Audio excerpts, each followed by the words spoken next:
feel good. I feel great, in fact. I like the attitude. I like the fact that we did have a little adversity. We just had to have a sense of urgency. We know what this time of year means. It's winter, go home. Still dancing. Still dancing. It means everything. You know, just growing up, you see all the tournaments being played at New York, and you just wanted to play in it, and now I get the chance to. I had a lot of sweet 16s, but for everything, I'd say this one is going to rank right up there.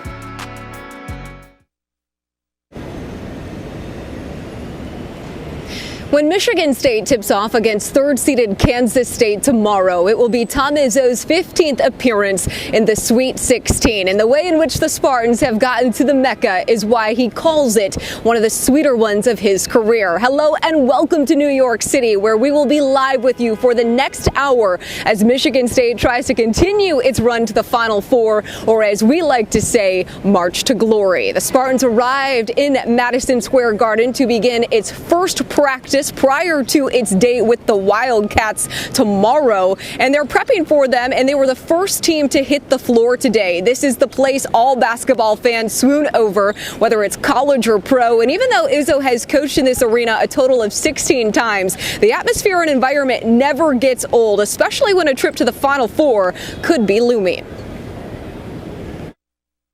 There is the thrill of playing here. When you talk to, for us, the Steve Smiths and Magic Johnsons, there's nothing like the Mecca, there's nothing like Madison Square Garden. And so when we have the opportunity to play here, I always talk about it as a privilege. We get to play in a lot of great places. But it's not just college basketball either, as you know. It's basketball, period. I'm not saying I've had a lot of great success here, so this will be a good weekend to change that. Speaking of those records, Izzo is 4-12 all-time here at the Garden. Also, the last time MSU won a game here was back on March 2nd of 2018. The Spartans took down Wisconsin 63-60 in the quarterfinals of the Big Ten tournament before falling to Michigan the next day. As for this season, MSU last played at MSG less than 2 months ago and suffered a 61-55 loss to Rutgers. So in total, they have lost their last 4 straight games at this arena, a streak they hope to snap tomorrow against Kansas State. Did you know that you haven't won here since 2018 as a program? Thanks for sharing that stat. Hopefully it jinx it, but no, I did not. But yeah, I know we played here the year before in Champions Classic and then this year, and haven't gotten a win yet, so it hasn't been good to us, but I think it's time to turn that around. I think Izzo loves when he hears those stats, because it's just someone else, getting on him and someone else like putting a chip on his shoulder, and I think that's when he thrives most and really forces us to lock in. If there's anyone on the team who would love to see Izzo and MSU get a win tomorrow to keep on dancing, it is his wife, Lupi, daughter Raquel, and son, Steven, who, of course, is also on the team. This is the time of the year they live for as a family, and they've become very used to traveling to city after city during this time of the year, but they wouldn't want it any other way. What people don't really understand is when you're a coach's kid or coach's wife or in coaching family, your life is based on wins and losses, and I say that to people and everyone's like, well, your dad's not going to get fired. It doesn't matter. It's the principle of how everyone grows up. So if you're not winning, you're probably done. So obviously take it a little serious. Also with this too, I mean, you guys have went a lot of different places as a family because of basketball. Yeah. Where does the Mecca rank Madison Square Garden just in terms of maybe venues that you guys have all been able to go to?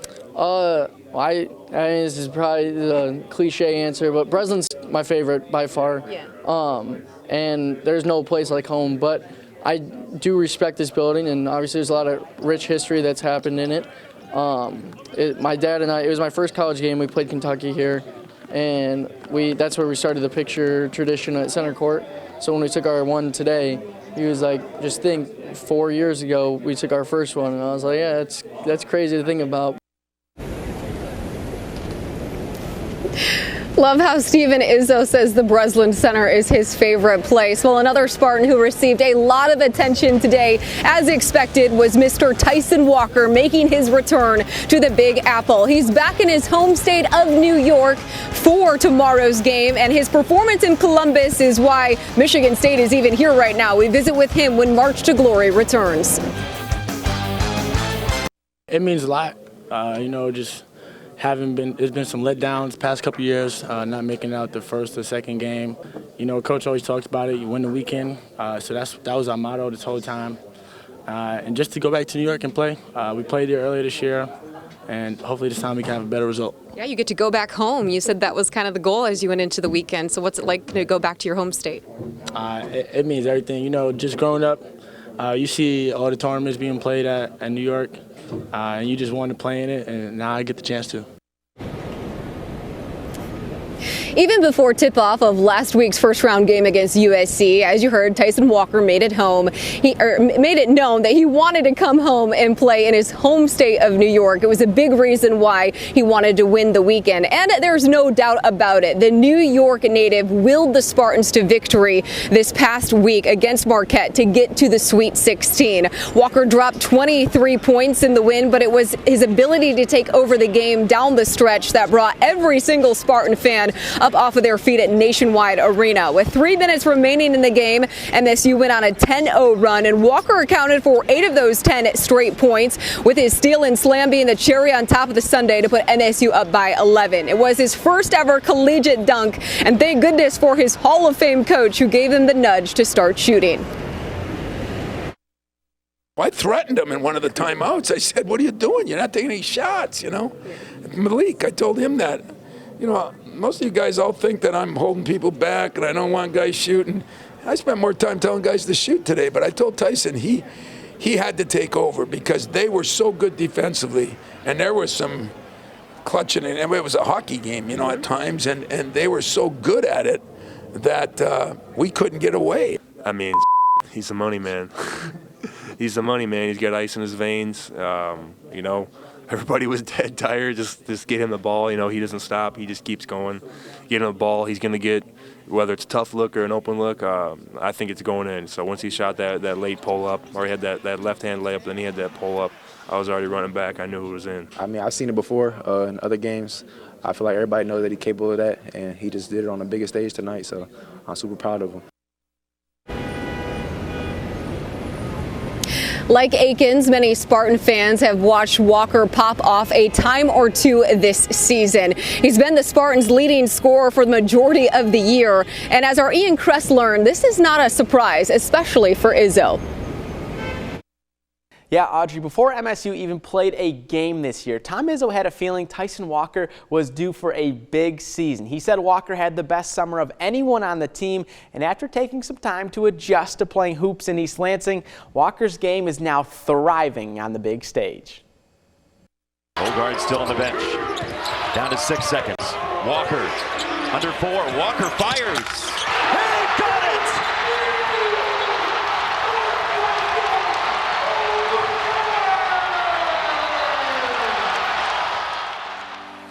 Tyson Walker's journey from high school to hitting big shots inside a Breslin Center wasn't a direct path. The senior guard from Westbury, New York, started his college playing days at Northeastern University in Boston. They just called, and they showed me the way they played in comparison to how I was playing, and it was just like a good fit for me. Coach Izzo's the one that called you? Yeah. To have a Hall of Fame coach give you a call of wanting you to play for his program, be his point guard, what was that feeling like for you of just getting some confidence going? It was cool. When I got the email, I didn't think it was here, because I'm like, why did they email me? But then when he reached out, it was just cool to talk to him at first. You thought it was like a fake email? Yeah. Really? The email was legit, much like Walker's game. Up ahead to Bowie.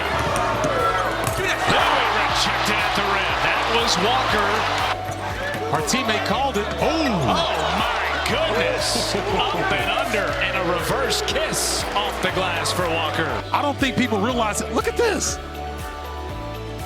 Oh my goodness. Look. Freeze frame it. as you are now in your second year at Michigan State enjoying success, what would you say has been the biggest difference from year 1 to now year 2 for you here at MSU? Just knowing the ins and outs of the program now, just more comfortable, and just coach trusting me more. What also helped Walker become more comfortable with Michigan State was current junior guard A.J. Hoggard. Having someone like AJ, he's here right now, but what was that like to have him? Because you have known each other since high school, correct? Yeah. What was that like to have him and be together again? It was cool. We just hang out every day, so it's like we don't do anything without each other, and then it just helped. Even when I was struggling, he was always there, so it was good to have. How has his game helped you in terms of what he's able to do, or vice versa? How have you helped him then? I feel like we're a good balance. We're like, I'm small, he's big. We're like complete opposites, but like we work really good together.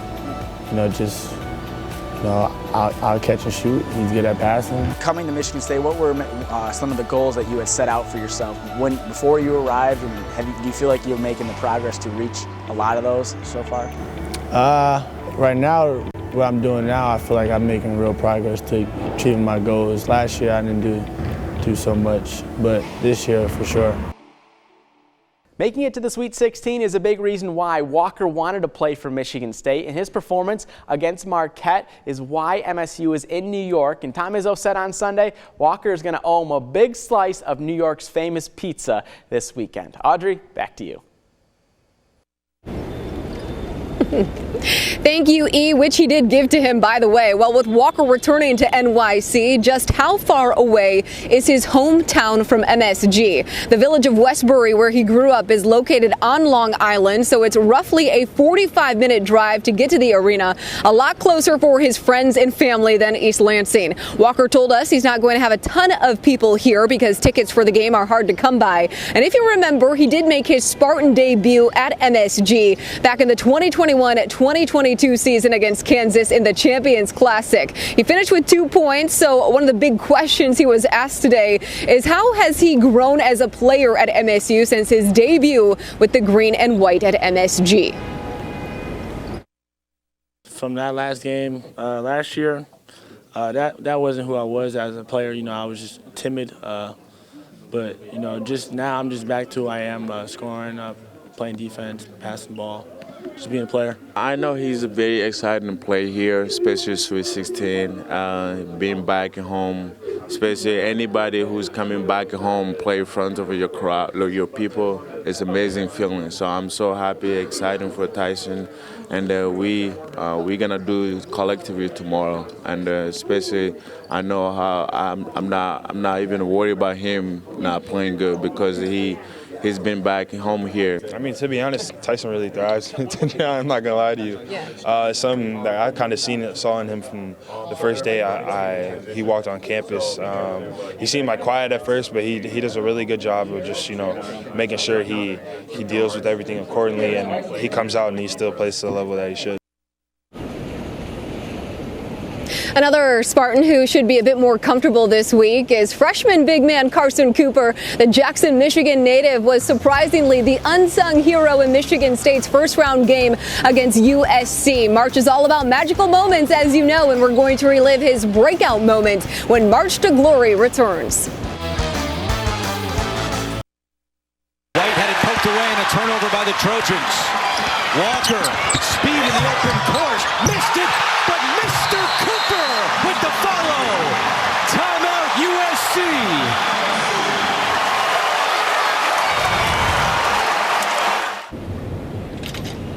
With former Michigan State football coach Mark D'Antonio and Kirk Gibson, who is undoubtedly one of the greatest athletes to come out of Michigan State looking on, freshman big man Carson Cooper decided no better time to impress than on basketball's biggest stage in March. USC's coach Andy Enfield really had a game plan for Mady Sissoko, but didn't really have much when it came to Cooper, whose career-high 13 minutes off the bench were all the difference in the Spartans' first-round win over the Trojans. Within a span of 23 seconds in the second half, Cooper had back-to-back dunks to cap off an 8-0 Spartan run and a USC timeout. Thankfully for his sake, too, he didn't receive a technical foul for hanging on the rim too long on his second slam. And after the game, it allowed him to truly relish in his magical March moment. You never think it's going to happen to you, but you just hope it does. And when I went out there, the opportunity presented itself, and I just wanted to capitalize on that. I mean, I don't know how much he had played the past couple of games, but I think he played 13, 14 minutes, came in, some big rebounds, some big defensive plays, and then obviously the bucket, a couple free throws he knocked down. So it was just, it brought up everybody, and it really helped us out, just kind of that second half, giving us a spark. Cooper has played really only about 6 minutes a game this season, so it really was one of his best performances of the year, and it was a season that initially wasn't in the cards for Cooper, per our Ian Kress. When Jackson native Carson Cooper committed to Michigan State in May, the thought was he wouldn't play this year and would take a redshirt. As coming from IMG Academy in Florida, Cooper wasn't a highly touted recruit, but this coaching staff always believed he was capable of playing big-time minutes as a true freshman. We'll just start with you kind of getting used to Michigan State right now. You come in May. How has just things overall been going for you since you arrived in Michigan again? I mean, it's been nothing but great. I've just kept buying into everything that's been going on, and I think that I've been put in the right position to get to my potential. How did it come about you coming to Michigan State, a little late of a signing to this freshman class? I'd say one of the IMG coaches kind of put my name on the radar earlier in the season, my senior year, and then just kind of keeping tabs with Izzo, and then when I started playing AAU my senior year with the intention of doing a post-grad year, they saw me at an AAU event and realized that I've improved a lot from when they saw me or saw clips of me in the beginning of the year, and then they realized that they could use me as a potential big man in the future. So, yeah, being someone that's from Michigan, the mid-Michigan area, Jackson, Northwest, you went to high school for a little bit. What is it like, when you heard Michigan State wanted you to come play for them? I mean, it was like a dream come true. Really, like you don't really dream, or you don't really like think about like the reality of playing like this close to home. It's just a really cool opportunity, and I wouldn't want to be anywhere else. Growing up in Jackson, were you a big fan of Michigan State? I didn't really grow up in a big sports family, so I hate to say it, I was kind of like 50-50. I didn't really have like a certain team that I was like super like die for, but. So then how did you get into basketball if you didn't have a big sports family? I kind of got pressured into some of my friends and stuff when I was younger, and when I hit like my growth spurt, like 7th grade, like just kind of getting pressured into, you just try to sport out, and you probably be good at it. You're tall, blah blah. So, I just started playing it. And I loved it, and I just wanted to keep playing at the next level. So. Did any of your family members prior to you play sports in high school or college then? Yeah, my dad was a track runner at Central, and my mom, she played volleyball. I also heard that you were quite the soccer player in high school. You were a goalie, yeah. All-state goalie, honorable mention. How do you think soccer really helped you with basketball as well? Yeah, it really helped with like my mobility, I'd say, like especially being a goalie with using my hands and stuff and using my feet well, like with all the footwork and catching we have to do as a goalie. So when did you realize, or maybe your family realized, that you needed to move on from Jackson Northwest to maybe get higher up with basketball and go to Ypsi Prep and then obviously IMG? I don't think before Ypsi Prep reached out that I would have ever thought like I would have had the opportunity to play even here, like, or any Division I college basketball program. But I think when they reached out, it kind of clicked for me and my family, like, okay, this is real. I could probably do something with this, and I knew like staying at Northwest wouldn't be the best option for me as a basketball player. So I knew if I wanted to be the best basketball player to be, it would be to go to a different program. I wouldn't be here if it wasn't for IMG. So. And when you got here, the plan I think originally was for you to redshirt this season. Yeah. Obviously things have changed. You're seeing a lot more playing time. So when they kind of told you were going to see more playing time, you weren't going to sit out this year, what was your reaction to that? I was really excited because I worked my butt off in the summer, and I knew like this could be a possibility based on like who we have right now. And I think that I just, I was ready for anything. The last couple of games, you've seen more minutes, more playing time. So how has it been just sort of adjusting to basketball? Yeah, I mean, as time goes on, and I mean, even these big games that we're playing in, it's every little step is building my player profile. It's helping me as a freshman get more comfortable on the court. So I think as time goes on, I'm just going to continue to grow and get better as a basketball player. It's no question the big men Cooper has had to face in the Big Ten, like Purdue's Zach Edey and Michigan's Hunter Dickinson, got him ready for the NCAA tournament, so he'll now look to contribute in another positive way this weekend in New York. Audrey, back to you.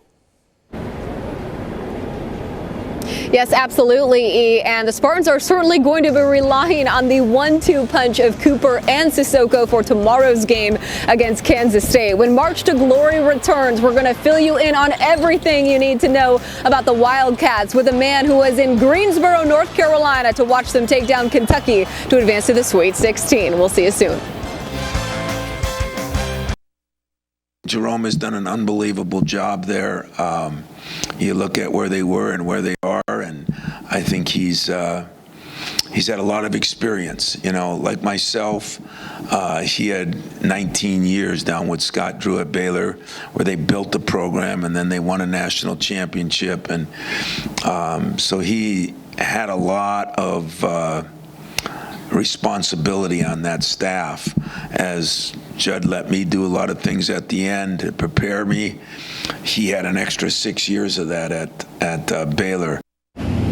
While this may be Jerome Tang's first year as head coach at Kansas State, he is not a stranger to the big dance, as Tom Izzo just alluded to. For 19 seasons, he was an assistant at Baylor under Scott Drew, and as a result, he's been able to step into this position with a lot of ease. The Wildcats danced their way to New York by first taking down Montana State, and then to get to the Sweet 16, they topped 6th-seeded Kentucky 75-69 in a game where point guard Marquise Noel scored 23 of his 27 points after halftime. Izzo knows he's one of their best players, and while he's not very tall, coming in at 5'8", he is potent. So who better to tell us more about Noel and the Wildcats than KSNT Sports Director Glenn Kinley?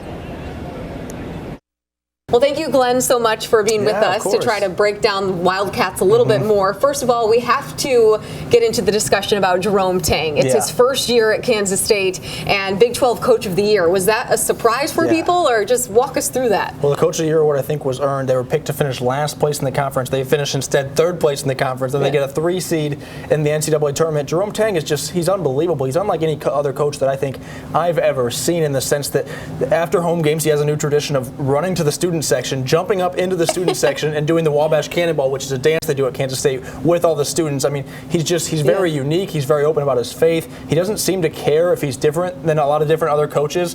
So he's charismatic. I think that's why he got these big commits over the offseason in year one. But the level that he took them to, compared to where people maybe thought they would be, was just unbelievable. I think K-State fans would have told you, if we make it to the tournament in Jerome Tang's first year, that's a massive success. They would have told you that before the season.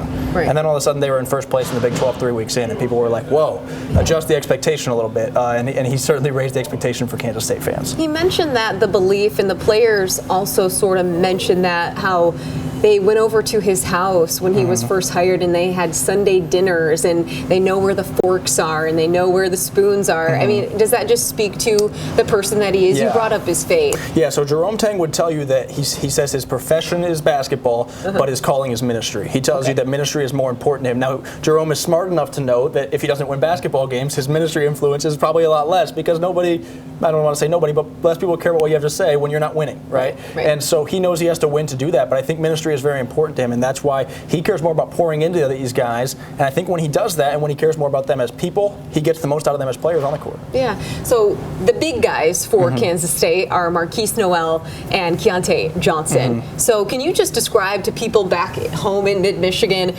what type of player they're going to see if they've never really watched them that much? Yeah, so Keontae Johnson, you're talking about a guy who took 2 years off of basketball. He had a medical emergency, collapsed on the court at Florida, missed 2 years of basketball, then returned to the court for Kansas State this this year, and people were like, okay. Before he collapsed, he was projected to be maybe a first-round NBA draft pick. People were like, is he still going to be okay? Is he still any good? And he's been pretty solid. He'll post up. He can play a lot of different positions. He's good on defense. And then Marquise Noel, you got to watch out for because I think he's about my height, and I'm not very tall. But he'll hit it from the logo, and then he'll take it to the rack. And what he did their last game is he drove a lot the first half and dished him off. And then that second game when Kentucky expected him to drive and dish him off, he didn't dish him off. He put him up, and he ended up scoring 23 points in the second half. He looks like a very shifty player. He can pass the ball very well. Have you ever caught yourself maybe throughout games watching him make these passes and you're like, how did he do that? Yeah, I think there's times where he makes a pass. They've been on SportsCenter, I think, as much as anybody else this year. He'll go behind the back or he'll throw the alley-oop. Okay. He's gone between the legs a couple times. His passes are insane, but because of that, he'll turn the ball over sometimes. And he's been a lot better this year than he was last year. But that's K-State's Achilles heel is if Michigan State can force him to turn the ball over. That's where they would get him. I think K-State is undefeated in games where they've scored or had 11 or less turnovers this year. They're undefeated. But when they turn the ball over, they're in trouble. All right. Well, Michigan State does like to defend, rebound, and run. They have been able to force some turnovers, not only throughout the season, but in the tournament. So that's definitely something that we'll have to keep our eye on. Well, thanks again, Glenn. Really appreciate it. It should be a great game, and we'll see which one of our teams are going to be advancing here. Absolutely. Yeah, thank you. Well, since you're all caught up to speed now on the Wildcats, what do they think of the Spartans? You're going to find out when March to Glory returns. Welcome back to March to Glory. Fun little fact for you, Michigan State and Kansas State have never met in the NCAA tournament until now. Michigan State, though, does hold a 3-game win streak over the Wildcats and the series, though, and one player from K-State who is going to give them a whole lot of trouble. We told you about him, senior point guard Marquise Noel. MSU has done a great job holding down dominant guards to low numbers in the tournament, though, and today I had a chance to ask Noel if he's concerned about the Spartans' defense and what they've been able to do. I determine how the game is going to go. I mean, I'm not really focused on, what they did in the past versus other good point guards. I played in the toughest league in the country, which is the Big 12. You have all types of Hall of Fame coaches that, scouted me and, tried to stop me. So I don't think that's going to be an issue. I feel like this game is going to be Kansas State Wildcats versus Michigan State, and I'm going to do whatever it takes to win a basketball game. Kansas State is coached, of course, by Jerome Tang, but as we said, he is no stranger to the Big Dance or the Sweet 16. During Tang's tenure at Baylor with Scott Drew, he went to the Sweet 16 5 times, won a national title, and him and Izzo have similar backgrounds. Tang was an assistant for 19 seasons under Drew, just like Izzo's experience with Judd Heathcote. And when I asked him about his journey and how Izzo felt it was similar, here's what he had to say. Thank you for sharing that story. I didn't know. Coach Izzo told me out in front of the building that he just told a whole bunch of lies about me. But Tom Izzo, man, is just a class act, and I've followed him for a long time. And the fact that as an assistant he knew my name, it blew me away, and just to watch what he's done and how he's handled his program and loved his players and had tremendous success on and off the court. How he handled the tragedy at Michigan State this year. I mean, everybody can learn from that. And I was blessed to work with Scott, and he did a great job of helping prepare me for this. And he never treated me as an assistant. Always told me to act like a head coach and treat the program like it was mine. So I do believe that when you're with guys like Judd Heathcote and Scott Drew, that those Hall of Fame kind of guys, they help prepare you. You learn so much from them so that you are ready for this. And I'm just thankful. I told Coach Izzo, I wish it was me and him playing to see who goes to the Elite Eight, right? It's going to be our teams, and so we're not going to do anything. It's about those guys out there on the floor. And I wouldn't want to shoot free throws against him, though, because I know he's really good at that.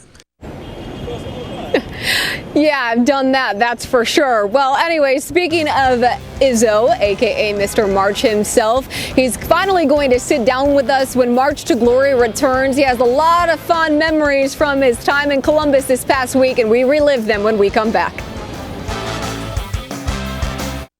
Six Sports March to Glory is sponsored by MSU Federal Credit Union, the official credit union of MSU Athletics. Wow, extra reliable, super fast internet. Your local Nissan dealer, Michigan Gaming Control Board. Play it safe. Go to don'tregretthebet.org. The Abood Law Firm, passion, experience, results. Schroyer Auto Parts, think big savings and think Schroyer. Spring Arbor Lumber, a team you can trust. Michigan Department of Corrections, good jobs for good people. And by your neighborhood Michigan Ford dealer. Visit buyfordnow.com.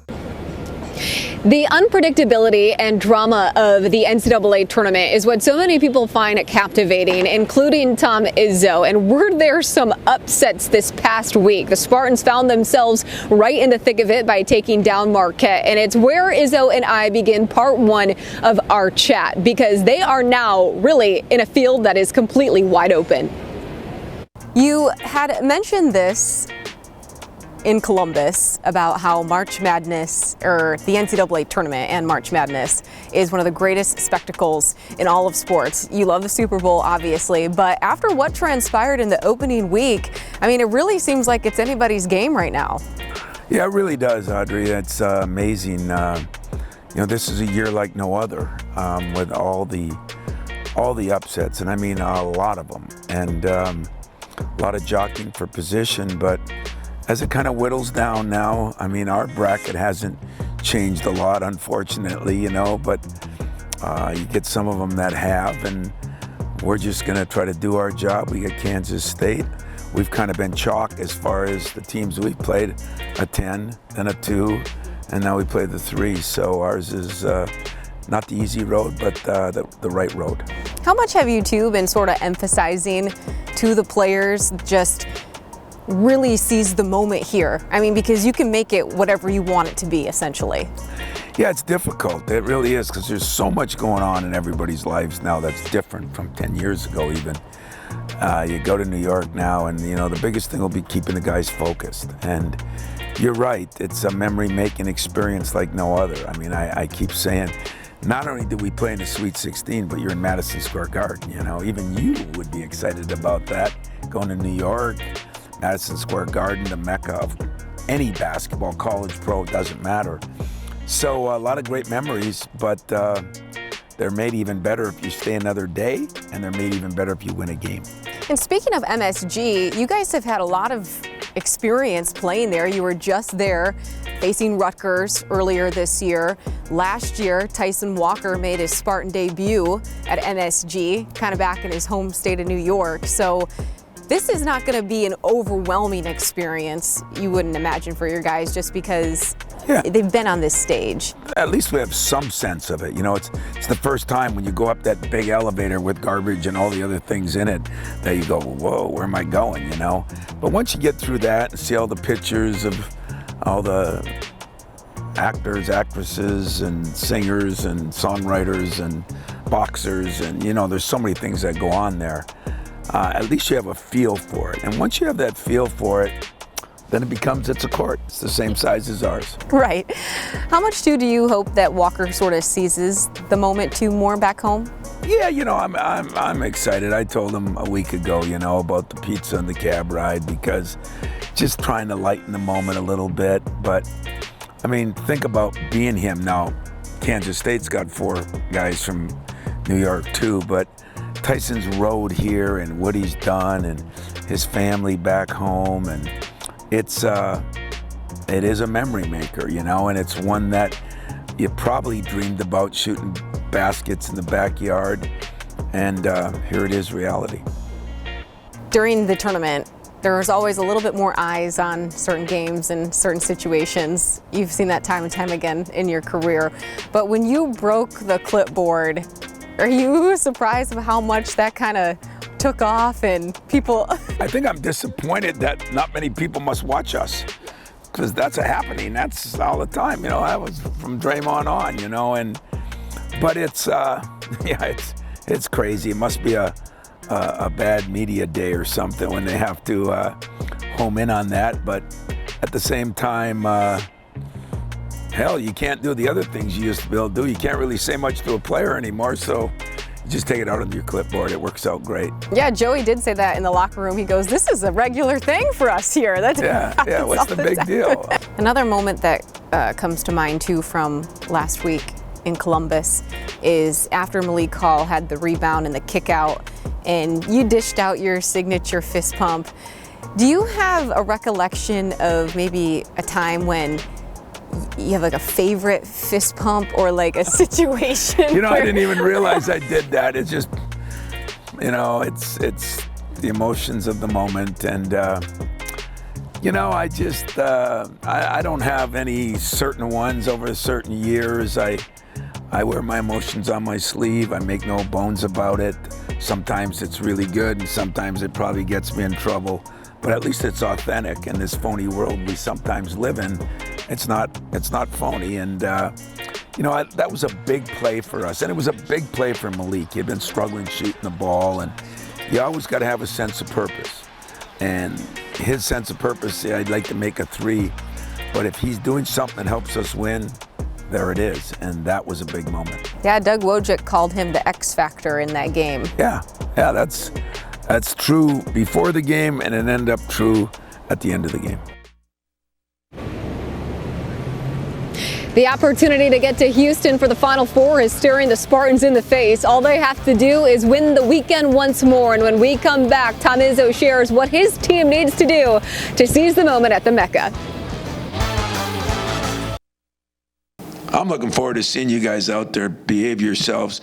Listen, if you need something from a Youper, if a guy opens his jacket and there's a bunch of gold in there, don't buy it. It's probably phony. I learned that. It took me a long time to learn that, but I learned it. I probably bought a few toothbrushes and razors back in the day when I was young and went to New York. But now I'm a veteran. I tell my players what to do. They probably won't listen as long as they listen on the court. Hey, they got NLI money. Go waste it on that fake Rolex as far as I'm concerned, all right? As Tom Izzo begins his 15th appearance in the Sweet 16, he'll be looking for his Spartans to shine bright in the Big Apple. Throughout the show, you've heard Jerome Tang's perspective in Kansas State when it comes to facing the Spartans. But what does Izzo think about the Wildcats? Looking more at Kansas State as well, just the biggest challenges that you see that jump out right away when you look at this team? Well, they got a little point guard, man. He's not bigger than you.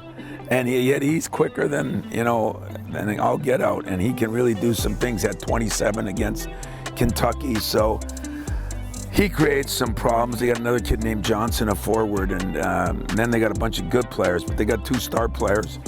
One's a, you know, third-team All-American. And they've beaten some good people. But, you know, we got good players too, and we've beaten some good people. So I worry about turnovers, as always. I worry about whether we guard it properly. And then, you know, but we can turn them over. They've had a high turnover rate on their own team. And so I think it's going to be a heck of a game. Their coach is a first-year coach for them. He is, but he was at Baylor for 19 years when they won championships. And a little bit like mine, only longer. So when you do that in a good program for that long, taking over, and he had a lot of responsibility for Scott Drew down there. I know Scott really well, and he had a lot of responsibility. So it's not your typical, oh, this guy came out of nowhere. He came out of somewhere, and he had been doing it. It was like Roy Williams going to Kansas, you know. He's had the experience, and he's had the opportunity, and yet he's done a heck of a job there. Give him credit. As you get to kind of think about, too, I know you don't want to get too far ahead of yourself, but I mean, what lies ahead after this weekend is Houston and the Final Four. The excitement of having that right there for you. Well, just think how you feel. I mean, because you're part of it. You're part of this community. You've been a Michigan State student. You have an understanding of what it's like. I mean, there's a buzz. There's a buzz in the town. You know, I'm riding to work. There's a buzz, people riding by you. You know, it's the greatest feeling and it's the greatest fun. But I don't look ahead that far, but I do look ahead to the next game because, you know, the job here is to win the weekend, as we say. And so, you know we got our work cut out. The ironic part is I thought we were going to play Kentucky, and we played them early in the year. And then I thought maybe it would be Duke, you know, as you look ahead. And then Tennessee beat Duke. And then, you know, we played them in an exhibition game early. So at least we have some familiarity as you move forward. But definitely it's one game at a time. We got to take care of our business. If we take care of that and take care of the next one, we can sit down all night Saturday and talk about the Final Four. How's that? That sounds perfect. Yeah, and you got to do another show. I would like to do another show. So would you, because that means we're dancing. Yeah, we're going to warm weather. We'll be going to Houston. Yeah, the warm weather doesn't bother me. You know, it's 72 in here, it's 72 in Houston as far as in the gym. But I know what you mean, and for the fans. But, you know, the biggest thing is the thought of being in New York City, you know, playing in a Sweet 16 with a chance to go somewhere special and playing Madison Square Garden. That's got to be great for our players, I know for our coaches, but also for our fans. And, you know, I think we had an incredible showing down in Columbus. And I got a feeling we'll have a great showing out in New York. Well, good luck at the Mecca this weekend. Thanks, appreciate it. Thanks for being with us from New York. Have a tremendous night.